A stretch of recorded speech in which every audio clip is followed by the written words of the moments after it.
Hey everybody, welcome to Beaming Notes, and today we're going to look at the summary of the poem The Spider and the Fly by Mary Howitt. Summary, stanza 1. Will you walk into my parlor? Said the spider to the fly.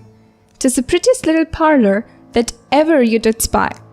The way into my parlor is up a winding stair, and I have many pretty things to show you when you are there. Oh no, said the little fly. To ask me is in vain, for who goes up your winding stair can never come down again.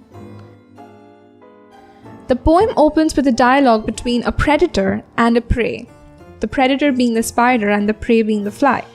In the first stanza, we observe the spider alluring the fly to his parlor. He tries to entice the fly by saying that he has many pretty little things to show her inside the parlor. The spider portrays his home as a mysterious place, as the prettiest little parlor to trick the little fly into his web. The fly understands that it's a trap and rejects his invitation by saying that she knows that whoever goes in there never comes out.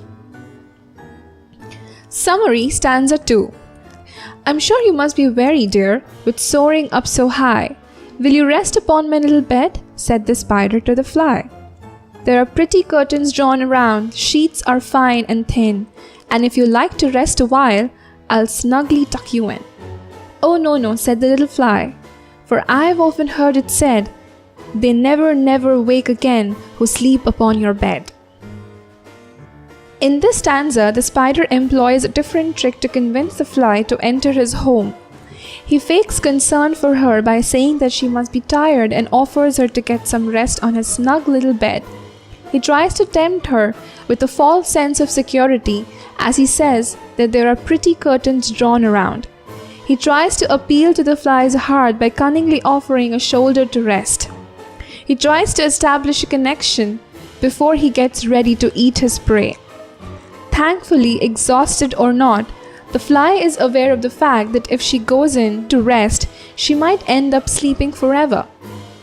She refuses the spider's offer and says that she is absolutely aware that whoever goes to sleep on his bed never wakes up. The repetition of the word never emphasizes on the distrust of the fly for the spider. Summary, stanza 3. Said the cunning spider to the fly, Dear friend, what shall I do to prove the warm affection I have always felt for you? I have within my pantry good store of all that's nice. I'm sure you're very welcome. Will you please take a slice? Oh no, said the little fly. Kind sir, that cannot be. I've heard what's in your pantry, and I do not wish to see. This time the spider tries to befriend the fly by calling her dear friend. He wants to establish a false bond of friendship and affection in order to lure the fly into his home. Again, he tries to persuade the fly to fulfill his wish by offering her good food from his pantry. The fly is, however, determined not to be tricked by the cunning spider. She tactfully refers to the spider as kind sir and tells him that she is not interested in seeing what he has to offer her. Summary, stanza 4. Sweet creature, said the spider, you're witty and you're wise. How handsome are your gauzy wings, how brilliant are your eyes. I have a little looking glass upon my parlor shelf. If you'll step in one moment, dear, you shall behold yourself. I thank you, gentle sir, she said, for what you're pleased to say, and bidding you good morning now, I'll call another day. The spider does not give up. This time, he tries to flatter the fly into doing what he wants her to do. He calls her a sweet creature that is witty and wise. He acknowledges the fly's smartness and decides to coax her by repeatedly complimenting her. He also compliments her appearance. How handsome are your gauzy wings, how brilliant are your eyes.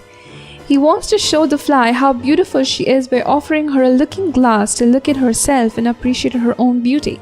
The point to be noted is that until now the spider had been asking her to step into his home. Will you walk into my parlor? Will you rest upon my little bed? Will you please take a slice? But this is the first time he suggests her to do something. I have a little looking glass upon my parlor shelf. "If you'll step in one moment, dear, you shall behold yourself." Perhaps it affects the fly's reply. She shifts her tone from a firm, "Oh, no, no," to a soft, "I thank you, gentle sir." This is the first instance where the readers are made to anticipate the fate of the fly. Either the fly is quite flattered, or perhaps she tries to stall the spider by saying that she will visit him some other day. Summary, stanza 5. The spider turned him round about and went into his den, for well he knew the silly fly would soon be back again. So he wove a subtle web in a little corner sly, and set his table ready to dine upon the fly. Then he came out to his door again, and merrily did sing, "Come hither, hither, pretty fly, with the pearl and silver wing. Your robes are green and purple, there's a crest upon your head, your eyes are like the diamond bride, but mine are dull as lead." The spider went into his den. The use of the word den is vital here. Traditionally, we associate a spider with web, but den gives a certain authority to the spider. It makes a spider come across as a strong, superior creature than the fly. He is confident that the fly is flattered and will soon return to him.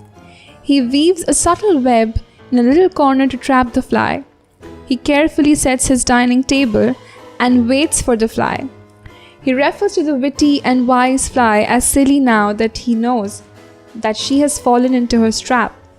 The spider eagerly goes to the door and calls out to the fly, "Come hither, hither, pretty fly, with pearl and silver wing." He goes on to flatter the fly by referring to her pearl and silver wing. He lures her by saying that her robes are green and purple and her eyes are bright and beautiful as a diamond.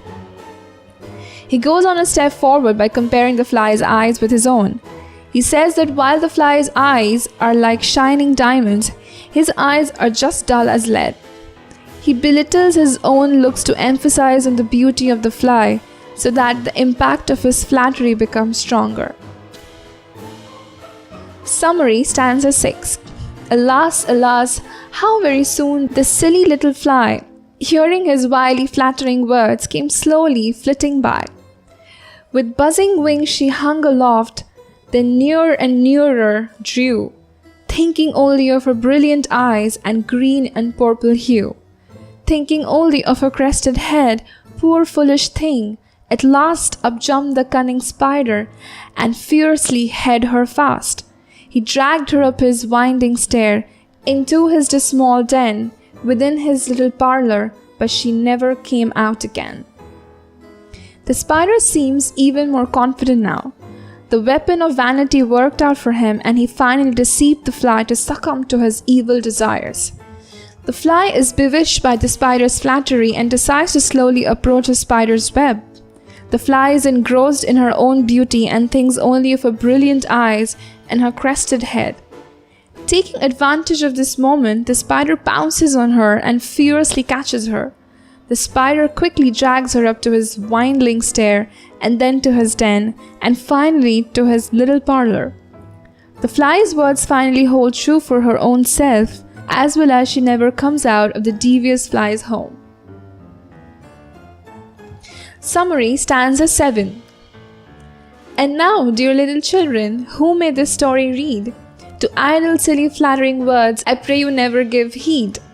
Unto an evil counselor, close hard and ear and eye, and take a lesson from this tale of the spider and the fly. We observe a sudden change in the tone and narration of the poem in the last stanza. The poet carefully transforms the story into a message to the children reading the poem. The poet advises and warns the children not to pay attention to idle, silly, and flattering words. She asks everyone to take a lesson from the story of the spider and the fly, and asks them not to commit the same mistake that the fly committed. Central idea. The Spider and the Fly reveals the story of a cunning spider that allures a naive fly with his devious words and finally makes her fall into his trap. The spider tries to convince the fly with his devious words and finally makes her fall into his trap. The spider tries to convince the fly to step into his home. He tries to entice her with the promise of showing her some pretty things in his home. He offers her comfortable bed, He tries to deceive her by faking concern for the fly's wariness. He tries to befriend the fly by cordially welcoming her to his pantry. However, the fly is smart enough to not fall into his trap. She repeatedly dismisses him by telling him that she's aware of what happens to the victims that enter his trap. The spider then attempts to please her vanity by calling her wings beautiful and her eyes bright and shiny. He flatters the fly in order to trick her. He even suggests the fly to have a look at her own beauty in his home. The fly is flattered by his deceiving gestures and plans on visiting the spider again. And when the fly comes back to the spider, he catches her instantly. The poem ends with a small message to all the children. The poet cautions the children against the flattery by evil counselors.